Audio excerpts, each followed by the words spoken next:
আমার একটা জুনিয়র ছোট ভাই, ওকে গুম করে দিতে হবে কেন আপনাদেরকে?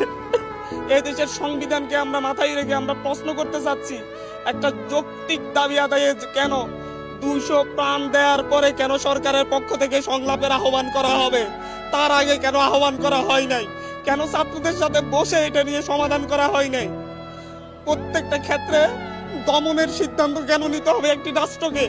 একটি স্বাধীন রাষ্ট্র কেন তারা দমন করবে, তারপরে দমন করতে না পারলে দাবি মেনে নিবে? এরকম সিদ্ধান্ত কাদের মাথা থেকে আসে?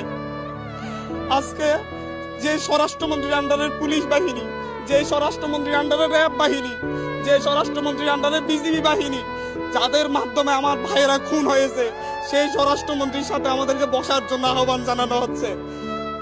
উনি কি এই যে 200 লাশ পড়েছে এটার জন্য কি উনি অনুতপ্ত? এটার জন্য কি উনি দায় স্বীকার করেছেন? উনি কি ক্ষমা চেয়েছেন? আমরা কিভাবে এই রক্ত খেকো মন্ত্রীদের সাথে আমরা আলোচনা করতে পারি, যারা হচ্ছে রক্তের বন্যা বয়ে এই দেশে একটা অরাজক পরিস্থিতি সৃষ্টি করেছে? আমাদের সাথে তো আগেও বসা যেত, আমরা তো আলাপ আলোচনা করতে পারতাম, এর সমাধান হইতো। যে যুক্তিগুলা তুলে ধরতো, আমরা আমাদের যুক্তিগুলা তুলে ধরতাম, সুন্দর সমাধান কেউ হতে পারতো না? এই লাশগুলার দায় কে নিবে? আজকে এখানে আপনাদের কাছে দাঁড়িয়েছি অবিলম্বে আমাদের ভাইদের যাদেরকে গুম করা হয়েছে, যাদের আমরা খোঁজ পাচ্ছি না, তাদের অবিলম্বে সন্ধান দিতে হবে। 24 ঘন্টার মধ্যে সন্ধান না দিলে আমি আমার ভাইদেরকে নিয়ে আমি রাস্তায় শুয়ে থাকবো।